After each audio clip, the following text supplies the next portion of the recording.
A millionaire sees his childhood love begging with two 3-year-old twin children and recognizes her, but what he does next is unbelievable. Before we start the story, comment below which city you're watching from. Enjoy the story, everyone. John Bennett, a ruthless millionaire, was crossing a busy street corner when something caught his attention. A woman dressed in dirty, worn clothes with disheveled hair was sitting on the sidewalk. Her face was tired and marked by suffering. Beside her, 2 little girls, twins about 4 years old, wore tattered clothes. One of them was quietly crying, rubbing her eyes with small, dirty hands. "Sweetheart, it's okay. Someone will help us soon," the woman murmured, stroking the child's hair with a trembling voice full of desperate love. John felt a pang in his chest. He knew that face even through the dirt and pain. It couldn't be, but it was. Ann Carter, the love of his youth, the girl he used to admire from afar. She had never noticed him in school except to mock his awkward attempts to get her attention.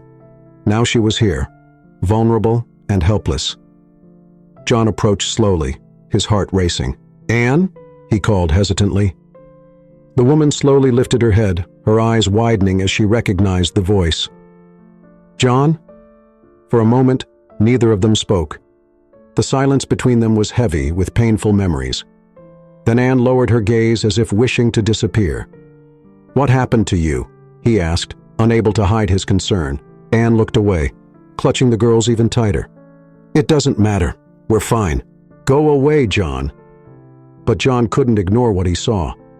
One of the girls was sobbing from hunger, while the other clung to her mother's arm, staring at him with wide, frightened eyes. The pain and despair of the scene hit him like a blow. "You're not fine. Come with me. I'll help you." "No, I can't," Ann began to protest. "I'm not leaving you and your daughters out here in the cold. You're coming with me, and I won't take no for an answer." The girls looked at him, curious yet cautious. The one who had been crying pressed her lips together, holding back her tears. Ann hesitated, but John's determined gaze made her relent. She knew she had no other choice. John pulled out his phone and called his driver. "Be here in 5 minutes," he said before putting the phone away. "Let's go. There's no reason for you to stay here." He extended his hand to Ann, who reluctantly took it. When the car arrived, John helped Ann get in, carrying one of the girls while she held the other. The children were exhausted, their faces resting on their mother's shoulders. During the ride to John's mansion, the silence was oppressive. Ann stared out the window, lost in thought. John glanced at her occasionally, trying to understand how her life had fallen apart. When they arrived, Ann looked visibly uncomfortable. The grand mansion with its warm lights and immaculate garden seemed like another world. "You don't have to do this, John. We can—" "No more arguing, Ann. You'll come inside, eat something, and rest." The housekeeper, Mrs. Bella, opened the door with a surprised expression, but said nothing. John instructed her to prepare a room for Ann and the girls. While Mrs. Bella took care of that, John brought Ann and the children to the living room. He lit the fireplace, creating a cozy warmth, and asked for food to be prepared for them. "Thank you, John." "Really, thank you," Ann said, her eyes brimming with tears as the girls curled up on the sofa beside her. John nodded, his mind racing. He knew that this night was just the beginning. Tomorrow he needed to understand what had truly happened to Ann and how she had ended up here. The sun was just beginning to peek through the windows of John's mansion, but Ann was already awake, sitting on the edge of the bed. She watched her twins, Bella and Violet, who were still sleeping soundly. For the first time in a long time, her daughters were warm and comfortable. That should have eased her heart, but instead, she felt a growing knot in her throat. Across the mansion, John was also awake, sitting in his office, thinking about everything he had seen the night before. The image of Ann on the sidewalk holding her children wouldn't leave his mind. He needed to understand how this had happened. After all, the Ann he had known in school had been confident, full of life, someone who seemed destined for great things. Shortly after, the housekeeper knocked gently on Ann's door. "Miss Carter, breakfast is ready. Mr. Bennett would like you and the girls to come down." Ann thanked her and woke the twins. A few minutes later, they went downstairs together to the dining room, where a generous breakfast spread awaited them. The girls ran excitedly to the chairs, delighted by the variety of fruits, breads, and juices. Anne, however, hesitated. "Please, have a seat," John said, appearing in the doorway. He was wearing a crisp white dress shirt and looked relaxed, though his eyes revealed a serious undertone. "Thank you," Anne replied, pulling out a chair while watching Bella and Violet eat enthusiastically. During the meal, an awkward silence lingered between John and Anne. He knew he needed to tread carefully, but he was determined to understand the truth. When the girls finished eating, the housekeeper took them to play in a nearby room. Anne remained seated. Now alone with John, he rested his elbows on the table and looked her straight in the eye. "Anne, we need to talk. I want to understand what happened to you." She averted her gaze, clasping her hands in her lap. "It's not a story I like to tell. I'm not here to judge. I just want to help." John paused, choosing his words carefully. "When I saw you yesterday, you and your daughters were in a situation that, well, it doesn't happen overnight. What happened?" Anne took a deep breath, closing her eyes for a moment before beginning to speak. "After we graduated high school, I started dating Edward Miller. You remember him, don't you? He was the most popular guy in school." John nodded, his jaw tightening at the mention of the name. He remembered Edward all too well, someone everyone admired, yet who wouldn't hesitate to hurt others to get what he wanted. "Edward and I started dating right after prom. I was in love and thought he felt the same. A few months later, I found out I was pregnant. When I told him, I thought we'd face it together, but he abandoned me. He said he wasn't ready to be a father and didn't want the responsibility. That was the last time I saw him." John clenched his fists on the table, struggling to contain the anger welling up inside him. "He just left you?" Anne nodded, her eyes brimming with tears. "Yes, I was alone with no support. My parents couldn't help much, and I did what I could to provide for the girls. But it wasn't enough. I eventually lost my job, and over time the bills piled up. When Bella and Violet were 2 years old, we were evicted from our apartment. Since then, we've been living on the streets, relying on the kindness of strangers." John sat in silence, processing everything he just heard. The Anne he had once known was strong, but life had broken her in ways he never imagined. "Why didn't you ever ask for help?" he finally asked, his voice softer now. "I was ashamed," Anne admitted. "Ashamed of how my life had fallen apart. I didn't want anyone to see me like this, especially someone like you." John took a deep breath, feeling a mix of compassion and sadness. "Anne, no one deserves to go through this. You're not alone anymore. I'll help you and your daughters get back on your feet." "Why, John? Why are you doing all this?" He hesitated but knew he had to be honest. "Because despite everything, I care about you. I've always cared." Anne sat in silence, unable to respond. John's words echoed in her mind as she tried to process everything that was happening. That night, as Anne tucked the girls into bed, she reflected on what John had said. For the first time in years, she felt a spark of hope, but she also knew that accepting help meant facing her deepest fears and rebuilding her life from scratch. The next morning, as sunlight poured through the mansion's large windows, Anne woke to the soft laughter of Bella and Violet playing on the carpet beside the bed. For a moment, she felt like she was dreaming. It was hard to believe that just 24 hours earlier, she'd been sitting on a sidewalk, unsure where their next meal would come from. She stretched and called the girls to get ready. Fresh clothes had been set out in the room, carefully chosen by the housekeeper. Anne was struck by the thoughtfulness, though she still felt out of place in such a luxurious setting.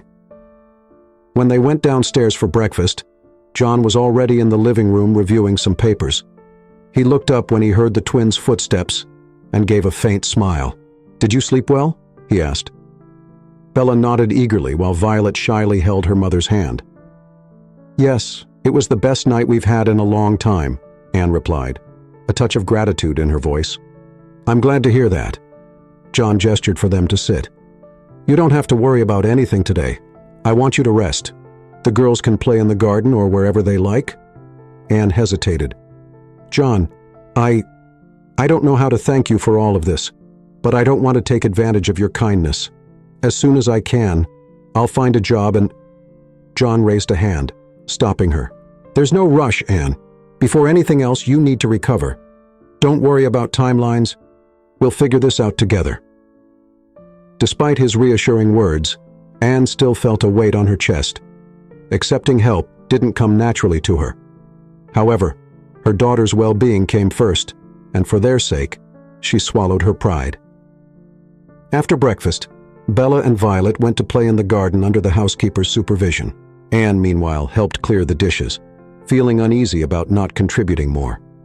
John found her in the kitchen, shaking his head as he saw her trying to wash the dishes. "Anne, you don't have to do that." "I need to do something, John. I don't feel right just taking everything without giving back." John sighed. "If that's how you feel, fine. But for now, I want to talk about the girls. Do they have everything they need?" Anne paused, thinking. "They need a few things like clothes and shoes. What they have is old and worn." "Great. Let's go out and get what they need." Anne's eyes widened. "That's not necessary, John. I can manage later." "No discussion," John said with a gentle smile. "I'll get the car." Half an hour later, Anne, Bella, and Violet were in a children's store downtown, with John watching closely. The girls were delighted, running between the racks and trying on new clothes. "Can I really get this, Mommy?" Bella asked, holding a sparkling blue dress. Anne's heart ached at the sight of her daughter's bright, hopeful eyes. "Yes, sweetheart, you can." Violet, the more reserved twin, held up a pair of new sneakers. "Me too, Mommy?" Anne nodded with an emotional smile. "You too, my love." John watched silently, pleased to see the girls so happy. After picking out clothes, shoes, and a few toys, he took them to a restaurant for lunch. During lunch, the twins chattered excitedly, sharing stories and playing with each other. Anne watched them, feeling a sense of relief as she saw them smiling at last. "You've done so much for us today, John." "Thank you," Anne said sincerely. "I've only done what anyone should do," John replied casually. Anne lowered her eyes, the shame creeping back. She knew John was being kind, but she couldn't help remembering how she had treated him in the past. "You're a much better person than I was to you, John," she murmured, almost inaudibly. John frowned. "And the past is behind us. What matters now is what we do moving forward." She nodded, though the guilt still lingered. When they returned to the mansion, the twins ran straight to the garden, showing off their new clothes. Anne watched them from the living room window, a smile on her face. For the first time in years, she felt safe. John, standing beside her, broke the silence. "They're incredible little girls. They're my strength to keep going. Even in the worst moments, they gave me a reason to move forward." John looked at her with admiration. "You're stronger than you realize, Anne. To go through everything you have and still stand tall, that's something few people can do." She sighed. "I don't know if it's strength or just stubbornness, but either way, thank you." John smiled. "If you ever need anything, you know you can count on me." Anne nodded, finally feeling that she could trust someone besides herself. The next morning, Anne woke up to the soft sunlight streaming through the curtains. Bella and Violet were still fast asleep, their faces relaxed, free from the worries they had carried on the streets. Anne watched her daughters for a moment, feeling a mix of relief and hope. Maybe starting over was possible after all. After getting dressed, she went downstairs and found John in the kitchen, sipping coffee and reading the newspaper. He looked up when he heard her footsteps and smiled. "Good morning. Did you sleep well?" "Yes, thank you." "And you?" "Like a rock," he replied, folding the newspaper and standing up. "I made coffee for you too. Have a seat." Anne thanked him, feeling strangely at ease with the routine that was starting to form. As she sipped her coffee, John sat across from her and said, "I was thinking, now that the girls are more comfortable, we can start focusing on you." "On me?" she asked, surprised. "Yes. You mentioned wanting to work again. What kind of job are you looking for?" Anne stayed quiet for a moment, weighing her options. "I don't have an academic background, so my options are limited, but I'm willing to do anything that allows me to support my daughters." John nodded. That makes sense. But what if you could study, finish your education, and get a job that truly brings you fulfillment? Her eyes widened. Study? That's out of the question, John. I don't have the time or resources for that. You'd have both here. I can help with the expenses and make sure the girls are well cared for while you study. Anne shook her head, incredulous. You've already done so much for us. I can't accept anything more. John leaned forward, his expression serious. Anne, this isn't just about you. It's about Bella and Violet. If you have the chance to grow stronger, it'll benefit your daughters in the long run. Please think about it. John's words struck Anne deeply. She knew he was right, but she still struggled with her pride and shame. That evening, after putting the twins to bed, John asked Anne to meet him in his office. He had something important to discuss. Anne, I have a proposal for you, he began, handing her a small envelope. She opened it to find information about business and entrepreneurship courses. I want you to consider taking these courses. You're smart and determined, and I believe you have the potential to achieve great things. This will give you the tools to support yourself and create a better future for your daughters. Anne looked at the papers, her mind racing to process the offer. John, this is too much. I'm not sure I can do it. You're more capable than you think, and you don't have to decide right now. Just consider it. Anne held the papers tightly, feeling torn between fear and hope. In the days that followed, Anne began to reflect on John's proposal. Gradually, she realized this could be her chance to change her life, and most importantly, give her daughters the future they deserved. Finally, after much thought, she agreed. She enrolled in the courses and, with John's support, began studying during the day while the twins were cared for by the housekeeper. Although the beginning was challenging, Anne felt reinvigorated as she learned new skills and rediscovered a side of herself she thought she'd lost. Each day was a small victory, and she clung to the idea that she was building something lasting. John closely followed her progress, offering encouragement and support whenever she needed it. He knew Anne needed to believe in herself as much as he believed in her. Anne, in turn, started to realize how important John had become in her life. His constant presence and unwavering support were slowly breaking down the barriers she had built over the years. Anne's routine was changing quickly. In the mornings, while Bella and Violet played in the garden, she spent hours studying in the office John had set up for her. At first, every page she read felt like climbing a mountain, but over time, she found her rhythm. John's steady and unwavering support motivated her even more. One afternoon, as Anne reviewed her notes, John walked into the room with a serious expression. She immediately sensed something was wrong. "We need to talk," he said, closing the door behind him. Anne felt her stomach tighten. "What is it?" "I found someone from your past," John replied, sitting across from her. "Edward Miller." The name thundered in Anne's mind. Edward, the man who had abandoned her when she needed him most, the father of her daughters who had never acknowledged them. Anne took a deep breath, trying to control the wave of emotions. "What does he have to do with this?" she asked, her voice steadier than she expected. "I've been looking into some things. I wanted to understand better what happened to you after school. I found Edward and decided to confront him." "You did what?" Anne stood, startled. "I needed to know the truth about what he did to you and why he abandoned you and the girls. John, you had no right to do that." "Maybe not, but I did it for you." Anne stayed silent, her chest tight. She knew John meant well, but bringing Edward back into her life felt like reopening a wound that hadn't fully healed. "What did he say?" she finally asked, her voice hesitant. John rested his elbows on the table and sighed. "He admitted everything. He said he knew you were pregnant, but didn't want to take responsibility. He claimed it was easier to disappear." Anne felt her anger rise like a tide. She hadn't expected anything different from Edward, but hearing those words out loud still stung. "Did he mention the girls?" she asked, her eyes brimming with tears. "No, he didn't even ask about them." Anne clenched her fists, trying to hold back her tears. As much as she despised Edward, a part of her had always hoped that one day he would show remorse, or at least some curiosity about the daughters he had abandoned. John stood and placed a hand on her shoulder. "Anne, you don't have to face this alone. I'm here." She looked at him, struggling to resist the urge to break down. "Thank you, John, but there are things I have to handle on my own."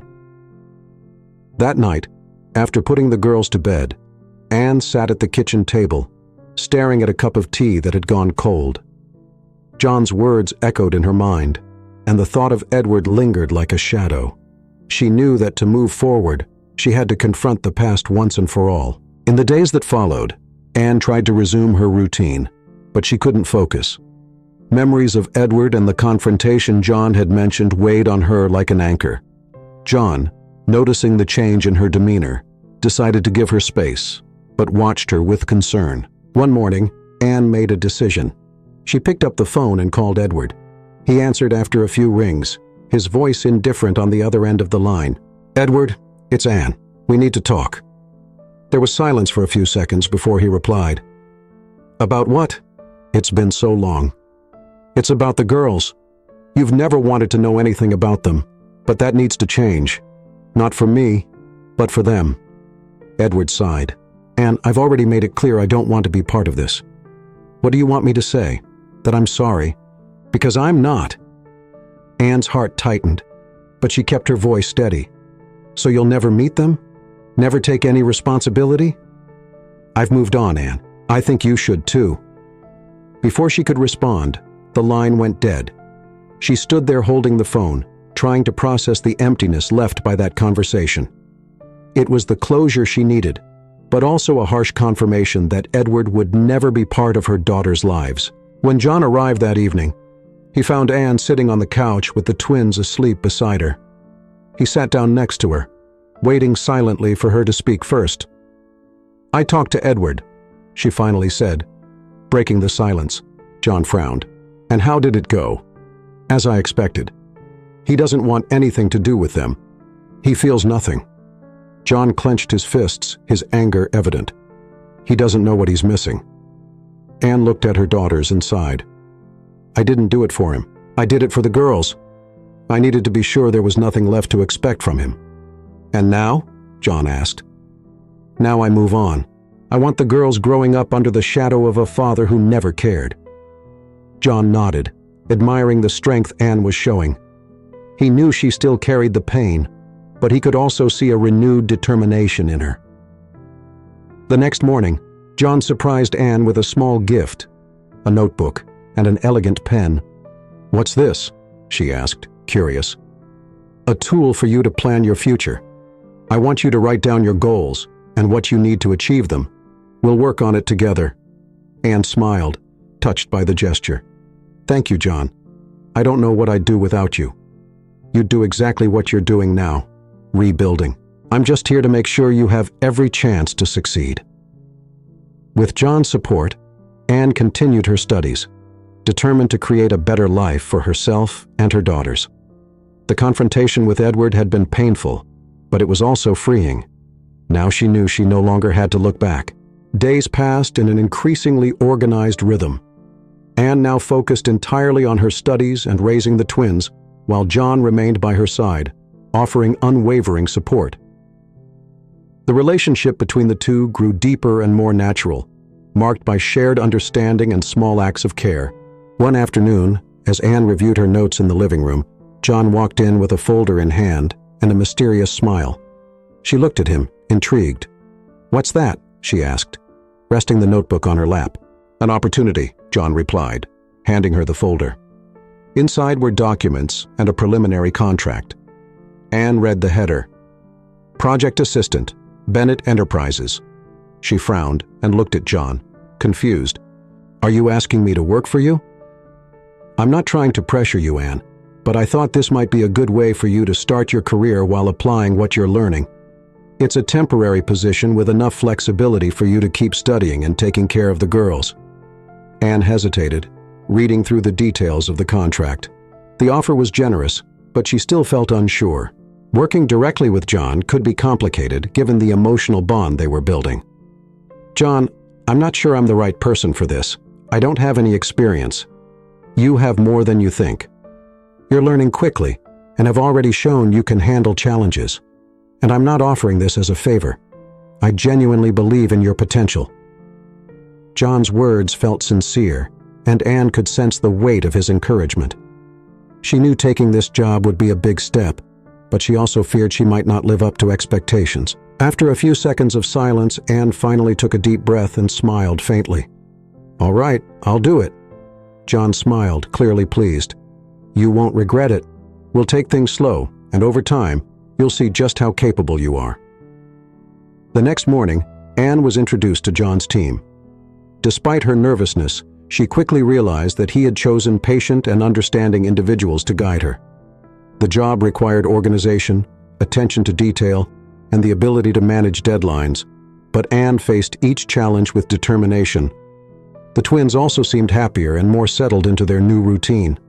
They spent afternoons playing in the garden or drawing in the kitchen, filling the once quiet house with the sound of childish laughter and energy. John often joined them when he could, strengthening his bond with the girls. One evening, while Anne was reviewing reports in the office, John walked in with 2 cups of tea. He set one beside her and sat on the nearby couch. "You're doing really well," he remarked, watching her. Anne smiled, her cheeks warming slightly. "I still have a lot to learn, but I'm enjoying the challenge. That's what matters. Growth comes through effort, and you're showing admirable strength." She looked away for a moment, trying to manage the wave of emotions his words stirred. "Thank you for believing in me, John. Truly." He simply smiled in response, and the silence that followed felt comfortable, almost intimate. Over the following weeks, the connection between Anne and John deepened.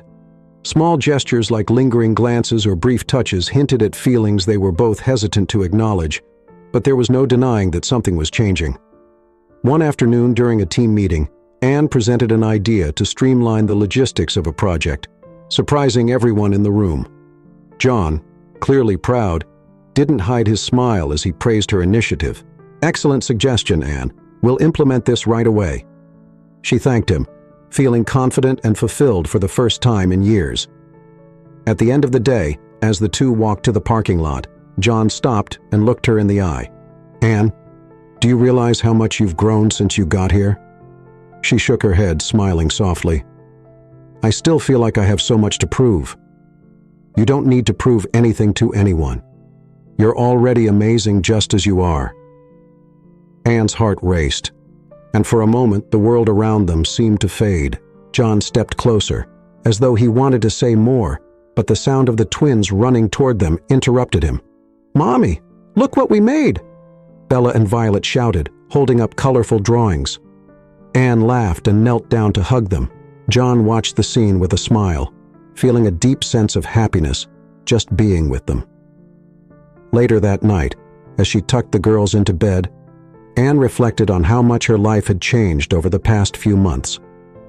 John's support, the affection he showed the twins, and the way he encouraged her to move forward meant more to her than she could put into words.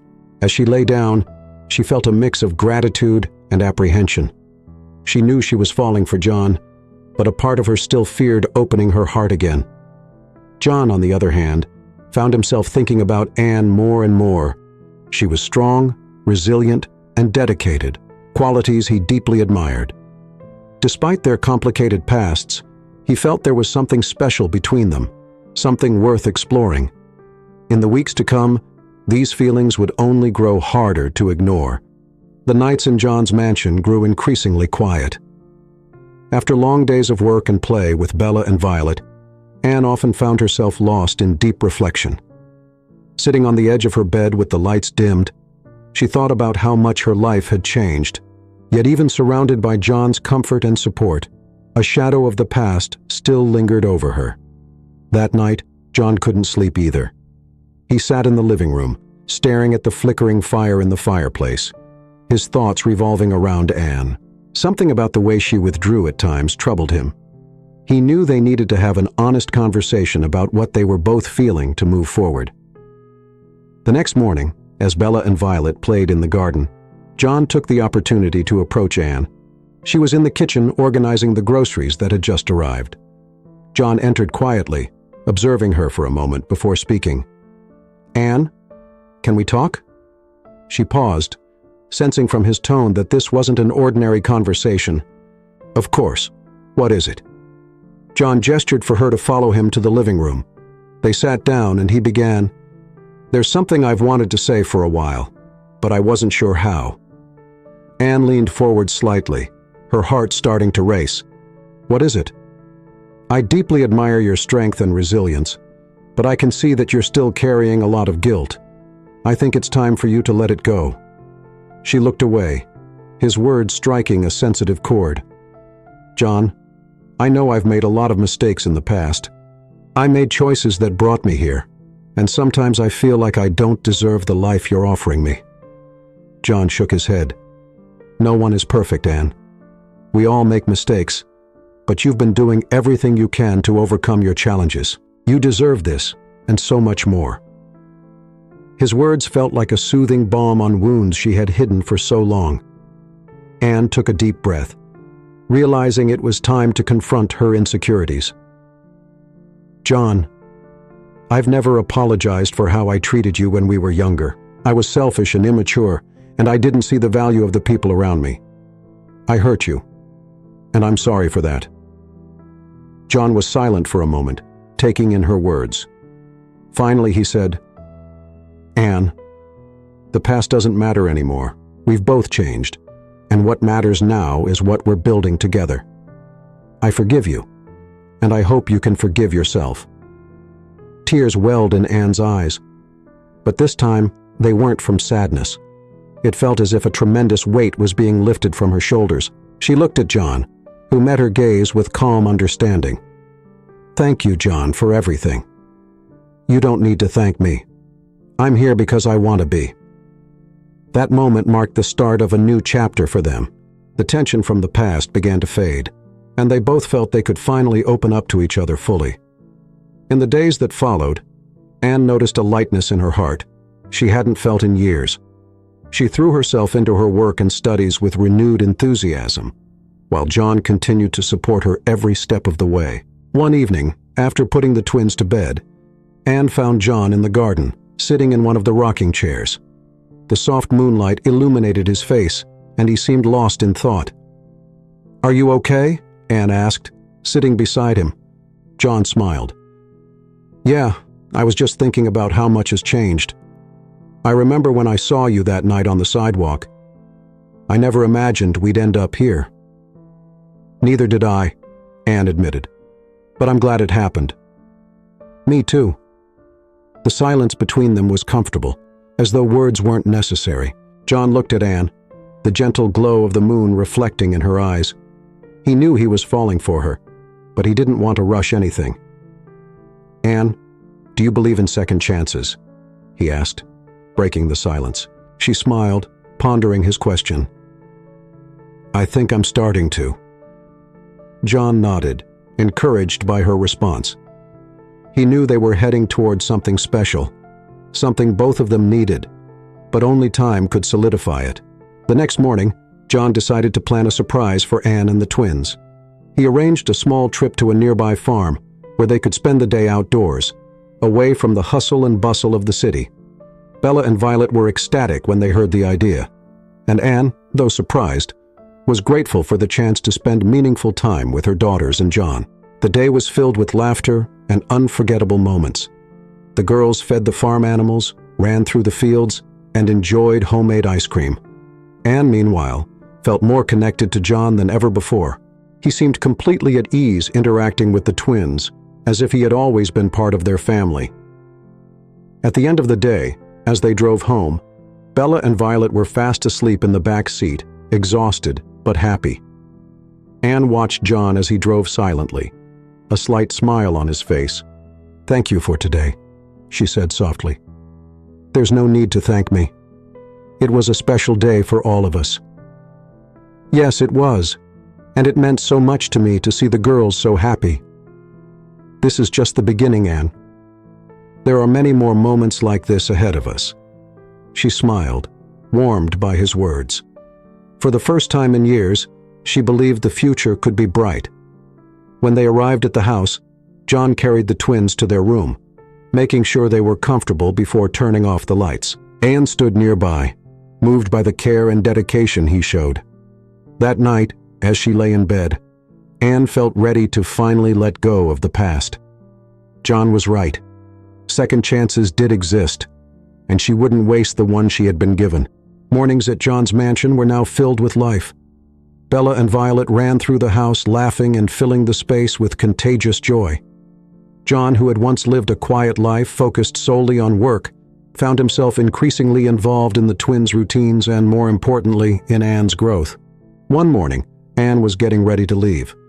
John had invited her to accompany him to an important meeting, an opportunity to observe how he handled negotiations and led his team. Though excited, she was also nervous. She didn't want to make any mistakes or feel out of place. "Are you ready?" John asked, waiting for her by the entrance. "More or less. I hope I don't mess up." "You'll do great, Anne. Trust yourself." When they arrived at the company building, Anne was impressed by its grandeur. John guided her to the meeting room, where several executives were already gathered. He introduced her as a promising collaborator, which made her feel both proud and slightly self-conscious. During the meeting, Anne listened attentively, absorbing every detail. John encouraged her to share some of her ideas, and to her surprise, her suggestions were well received. "You have a very clear perspective," one of the executives commented. "Thank you. I'm still learning, but I'm glad I could contribute," Anne replied with a modest smile. John watched the interaction with satisfaction. He had always known Anne was capable, but seeing others recognize her abilities was even more rewarding. After the meeting, John took her to a nearby cafe. They sat at an outdoor table, and Anne, now relaxed, ordered a cappuccino. "You were amazing today," John said, taking a sip of his coffee.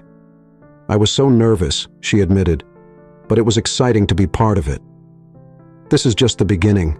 You're building something solid, Anne." She looked at him, feeling a deep sense of gratitude. "None of this would be possible without you, John. You believed in me when I couldn't believe in myself. All I did was show you the way. The credit is all yours." Their moment was interrupted by a call from the housekeeper, letting Anne know that Bella and Violet were asking for her. John smiled. "Looks like your little ones miss you." "They're attached. They can't stay away for long," Anne said with a laugh. When they returned home, the twins ran to their mother, hugging her tightly. John watched the scene, feeling an ever-deepening connection with the girls. He loved their boundless energy and how their laughter could brighten any space. Later that afternoon, John decided to organize a small picnic in the garden. Bella and Violet were thrilled, helping to pack a basket with sandwiches, fruit, and juice. Anne sat on a blanket spread out on the lawn, watching the girls run around with John. "You're getting more and more comfortable with them," Anne said, as John sat down beside her. "They're incredible kids. It's impossible not to grow attached." "Thank you for being so good to them, John. They feel safe and happy here, and that's all I've ever wanted." John smiled. "They're part of you, Anne, and for me that's enough." His words touched Anne deeply, and she felt her heart race. She knew her feelings for John went beyond gratitude, but the fear of fully opening her heart still held her back. As night fell, Bella and Violet finally grew tired and fell asleep in their mother's arms. John helped Anne carry them to their room, and together they carefully tucked the girls in. As they stepped out into the hallway, Anne paused, looking at John. "You've changed our lives. You know that?" "You've changed mine too, Anne." The intensity in John's gaze made her feel vulnerable, yet safe at the same time. She knew she could no longer ignore what she was feeling. Later that evening, while Anne was in the kitchen preparing a cup of tea, John walked in. He stood silently for a moment, watching her before stepping closer. "Anne, there's something I need to say." She turned to face him, her heart beating faster. "What is it?" John hesitated briefly but decided to be honest. "Since you came here, my life has completely changed. You and the girls have brought something into my world that I didn't even realize was missing. I care about you, Anne. Far more than I can put into words." His words washed over Anne like a wave, catching her off guard. For a moment she didn't know how to respond, But then she smiled, her eyes glistening. "John, I care about you too, but all of this, it's still so new to me. I need time." John nodded, respecting her honesty. "I understand. I'm not asking you to rush. I just wanted you to know how I feel." Their moment was interrupted by a faint noise from upstairs. Bella had woken up and was calling for her mother. Anne smiled and went to tend to her, leaving John alone in the kitchen. He sighed, looking at the abandoned teacup on the counter. Winning Anne's complete trust would take time, but he was willing to wait. What he felt for her and the girls was worth every moment of patience. In the days that followed, the relationship between John and Anne continued to grow, marked by small yet meaningful moments. With each passing day, Anne felt herself opening up to him more, while John remained patient, giving her the space she needed to heal and trust. There was still a long journey ahead, but both were ready to face whatever came their way together. The sky over New York was covered in thick clouds, signaling an impending storm. Anne was in John's office reviewing the reports he had asked her to work on. She felt more confident in her abilities now, but she still approached each task with the seriousness of someone who understood how much this job meant for her new life. John walked into the room carrying 2 cups of coffee. He placed one beside Anne and sat across from her, observing her in silence for a moment before speaking. "You're doing really well, you know that?" Anne looked up, surprised by his casual tone. "I'm trying, but I still feel like there's room for improvement. You're hard on yourself, and that's a good trait, but I want you to know I'm proud of everything you're accomplishing." Her cheeks flushed slightly, and she turned her gaze back to the computer screen. John's compliment felt like more than just professional praise. There was a warmth in his voice that she couldn't ignore. Time seemed to pass quickly as their bond deepened naturally. John always found ways to show he cared, whether through small gestures or words that made Anne feel special. On her end, she noticed herself gradually lowering the protective walls she had built, though she still kept a subtle guard up. One night, after the twins had gone to bed, John suggested Anne join him on the mansion's terrace. She hesitated, but let her curiosity guide her. When they arrived, Anne was struck by the view. The city lights shimmered like stars, and the cool night air carried a calmness that contrasted with New York's usual bustling pace. John stood beside her quietly, admiring the way her eyes reflected the city's glow. "I used to come up here when I needed to think," he finally said. "But lately I don't feel that need anymore. I think it's because I found something that brings me more peace." Anne turned to him, sensing there was more behind his words. "What brings you that peace?" "You," he said without hesitation. His words took her by surprise, and for a moment she was speechless. John took a step closer, lessening the distance between them. "From the moment I saw you that night, something inside me changed, and as we've spent more time together, I've realized that what I feel for you is unlike anything I've ever experienced." Anne's heart raced. She knew her feelings for John were growing, but hearing his confession out loud made everything feel more real. "John, this is all so new for me. I'm still trying to find my footing, to be strong for myself and the girls. I'm not asking you to rush, Anne. I just want you to know how I feel." She took a deep breath, looking into his eyes. There was a sincerity there that she couldn't ignore, and for the first time in years, she felt like it might be safe to open her heart again. "I feel something for you too, John, but I need time. I need to be sure I'm ready to move forward." John nodded, respecting her hesitation. "I'd wait as long as it takes." Their moment was interrupted by the distant rumble of thunder, signaling an approaching storm. Anne looked toward the horizon, feeling the cool breeze on her face. "We should head inside before it starts raining," she suggested. John agreed, but the light in his eyes made it clear that this conversation had changed something between them. In the days that followed, the atmosphere between Anne and John grew more emotionally charged. There was a subtle tension in their interactions, as if both were trying to find a balance between the personal and professional. One evening, John decided to surprise Anne with a special dinner. He asked the housekeeper to look after the twins and personally prepared a meal for the two of them. When Anne came downstairs and saw the elegantly set table, She was speechless. "You did all this?" she asked in disbelief. "I wanted to do something special for you," he replied with a smile. During dinner, they talked about everything: work, childhood memories, dreams for the future. The conversation flowed effortlessly, and they felt increasingly comfortable in each other's presence. "I never imagined I'd be here, with this chance to start over," Anne said, reflecting. "And if it weren't for you, John, I don't know where we'd be now. You'd be somewhere fighting like you always have.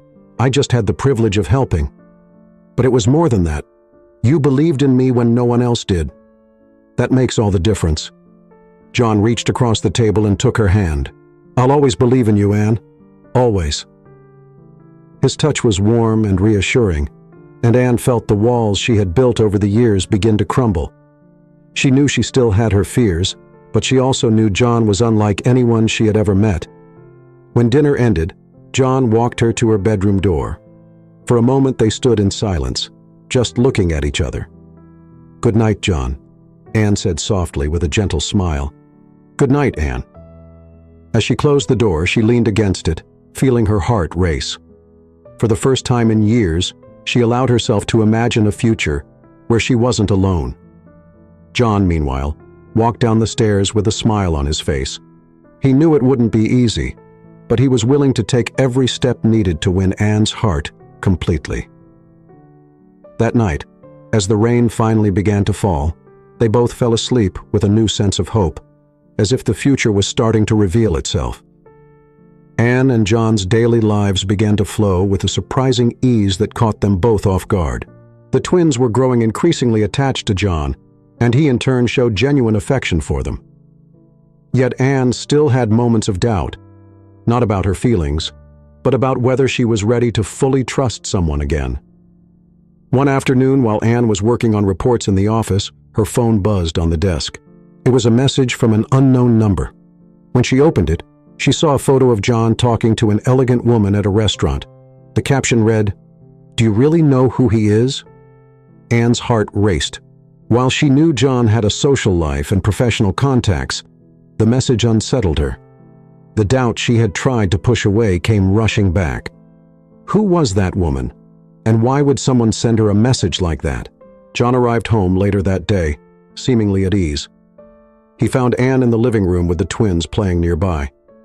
He immediately noticed something was wrong. "Are you okay?" he asked, sitting beside her. Anne hesitated for a moment before showing him the message. "I got this today." John frowned as he looked at the image. "That was a business meeting. She's a consultant we're hiring for a project." Anne wanted to believe him, but the message had cast a shadow over her trust. "Why would someone send this to me, John? It feels like they're trying to warn me about something." "I don't know, but I can find out." "Anne, you have to trust me. I would never do anything to hurt you." His voice was steady, and his tone carried genuine sincerity. Anne looked into his eyes and saw something she couldn't ignore: the transparency of someone with nothing to hide. "I want to trust you, John, but this caught me off guard. My whole life has been filled with disappointments, and it's hard to ignore that fear." John gently held her hands, giving them a reassuring squeeze. "I understand, Anne. I won't pressure you. I just want you to know that I'm here to face anything by your side." In the days that followed, John investigated the source of the message and discovered it had been sent by a disgruntled former employee he had let go months ago. He showed Anne the evidence, making it clear there was nothing to fear. Anne felt a mix of relief and guilt. She knew she was still learning to trust, but she also realized that John was willing to do whatever it took to ensure her emotional security. One night, after putting the twins to bed, Anne went to John's office. He was focused on some documents but looked up as she entered. "Can we talk?" she asked, closing the door behind her. "Of course. What's on your mind?" Anne sat in the chair across from his desk and took a deep breath. "I want to apologize for doubting you. I know the message shook me, but that doesn't excuse my lack of trust. You've always been honest with me, and I need to be fair to you." John gave her a soft smile. "You don't need to apologize, Anne. I know how hard it is for you to let your guard down. I'm here to help, not to judge." His words struck a chord, and Anne felt tears well up in her eyes. "You're so different from anything I've ever known, John. It scares me, but it also makes me want to believe I can be happy again." John stood and walked over to her, kneeling by her side. He gently wiped away a tear that had fallen down her cheek. "You can be happy, Anne, and you don't have to do it alone." That night, something shifted between them. The walls Anne had kept up for so long finally began to crumble. The days that followed were filled with increasingly meaningful moments of closeness. John continued to show patience and care, while Anne slowly allowed herself to trust him completely. One afternoon, as they strolled through the park with Bella and Violet, John watched Anne playing with the girls. In that moment, he felt an unshakable certainty. This was the life he wanted. He wanted to be with her and the twins forever. When they returned home, John asked the housekeeper to watch the girls for a few hours. He took Anne to the mansion's terrace, the same spot where they had shared a pivotal conversation months earlier. "Anne, there's something I want to say." She looked at him, her heart racing. "What is it?" John reached into his pocket and pulled out a small box, opening it to reveal a delicate ring. "I want to spend the rest of my life with you and the girls. You've brought light and joy into my life in a way I never thought possible. Anne, will you marry me?" Tears filled her eyes as she covered her mouth in shock. "John, yes, I will." John smiled as he slipped the ring onto her finger before pulling her into a tight embrace. The storm that had defined the start of their journey had finally passed, and they were ready to begin a new chapter together. As the twins slept peacefully in the next room, Anne and John talked about their future plans. A simple wedding full of love, and a life built on the trust and respect they had worked so hard to achieve. That night was only the beginning of a journey filled with happy moments and challenges they would face together as a true family. Preparations for Anne and John's wedding began simply, but with great meaning for both of them. Anne wanted an intimate ceremony surrounded only by those who were part of her new life. Bella and Violet were thrilled at the idea of being flower girls, and John involved them in every detail, from choosing flowers to picking out dresses. Despite the joy that filled every moment, Anne knew she still had to confront one last ghost from her past. While she had accepted that Edward, the twins' biological father, would never take responsibility, she felt she needed to face him one final time. "John, I need to talk to Edward again," Anne said one evening while they were on the terrace. John frowned, concerned. "Do you think that's really necessary?" "Yes, not for him, but for me. I need to close this chapter once and for all." John took her hand, his eyes full of understanding. "If that's what you need, I'll be by your side." The next day, John managed to find Edward's address. Anne decided to meet him alone, but she felt reassured knowing John was just a phone call away. When she arrived, she found Edward standing outside a small bar, visibly worn down by time and the choices he had made in life. "Anne?" he said, surprised to see her. "Yes, it's me. We need to talk." Edward sighed and gestured for her to follow him to a table in the corner. He looked uneasy, as though hoping this wouldn't take long. "Why are you here?" he asked, his voice tired. "I'm here to tell you I don't expect anything from you anymore. You made your choice years ago, but the girls deserve to know that I did everything I could to give them the best, and now I'm moving on." Edward sat in silence, staring at the empty glass in front of him. "I know I failed, Anne, but I don't know how to be a father. I never did.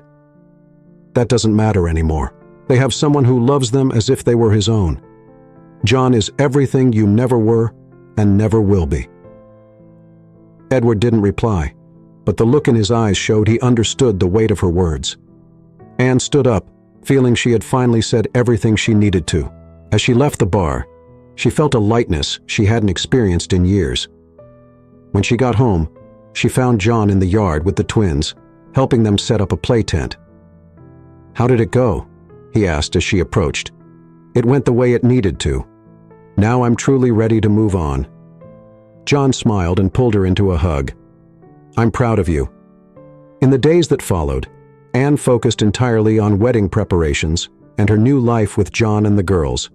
She finally felt she had found a home, not just in a physical sense, but in the love she shared with John and the laughter of Bella and Violet.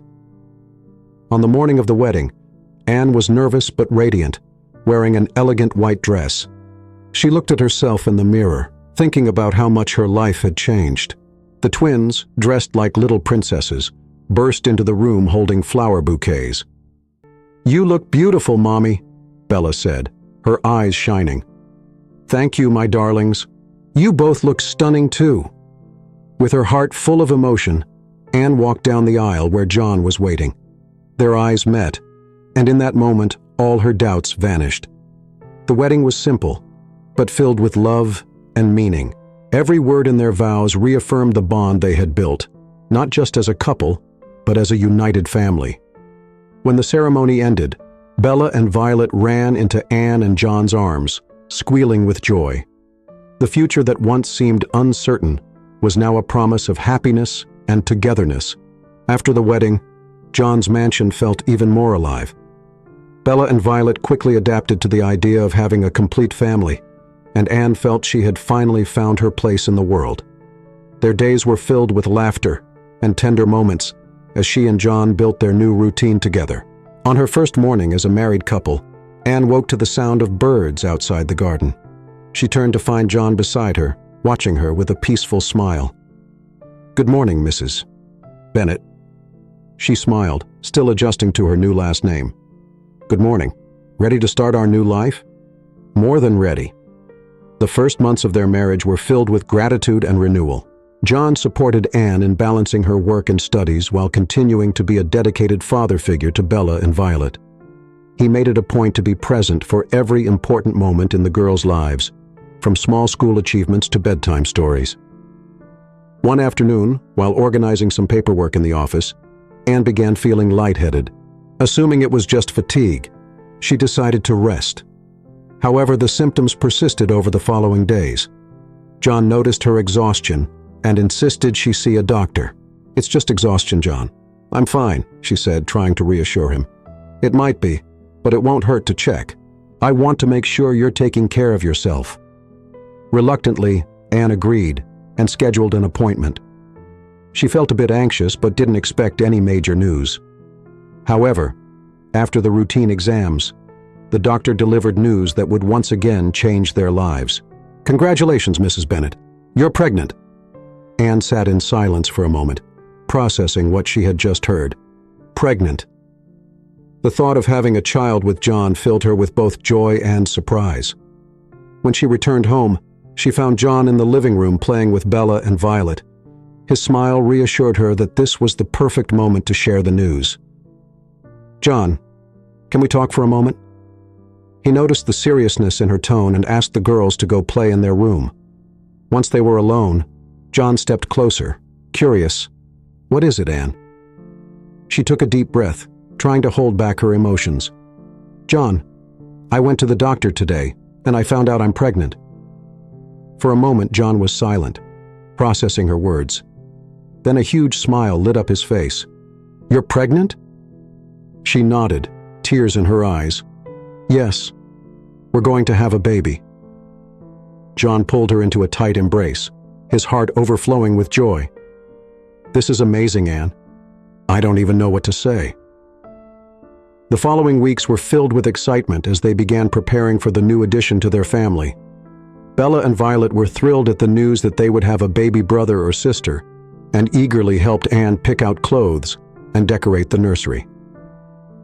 One quiet evening, as they watched the twins sleeping, John and Anne reflected on everything they had overcome to reach this moment. "It feels like we've been through so much in such a short time," Anne said, gently caressing her growing belly. "And every challenge brought us to this. I'm happier than I ever thought I could be." Anne smiled, grateful to have John by her side. Despite all the hardships they had faced, they knew they were now building a life filled with love and hope. The pregnancy brought the family even closer together. John was attentive, always ensuring Anne was comfortable, while Bella and Violet could hardly wait for their little brother to arrive. Every detail of the planning was filled with care and joy. However, like any journey, there were moments of concern. During a routine checkup, the doctor advised Anne to get additional rest due to a slight risk of complications. When John heard this, he became even more attentive, taking on many daily tasks to ensure Anne could relax. "I don't want you to worry about anything except taking care of yourself and the baby," he said firmly but gently. Anne chuckled softly. "You're spoiling me too much, John." "You deserve all the care in the world, Anne." The months flew by, and before they knew it, the due date was near. On a calm evening, as a gentle breeze swayed the curtains, Anne went into labor. John remained calm, though his emotions were evident, and quickly took her to the hospital. Hours later, the sound of a baby's cry filled the delivery room, bringing indescribable joy to everyone's hearts. It was a boy, healthy and strong. John held the baby in his arms, overwhelmed with emotion, while Anne looked at them both with tears of happiness. "Welcome to the family, my son," John said, his voice thick with emotion. Bella and Violet, who had been waiting eagerly in the hallway, were brought in to meet their brother. They were delighted, promising to always care for and protect him. Life at John's mansion felt complete. What once seemed like an unlikely family was now a shining example of love, unity, and resilience. Each challenge had made them stronger, and the future seemed brighter than ever. As John cradled the baby in his arms and the twins played nearby, Anne felt she had finally found what she had always longed for: a home filled with love and people who would do anything for one another,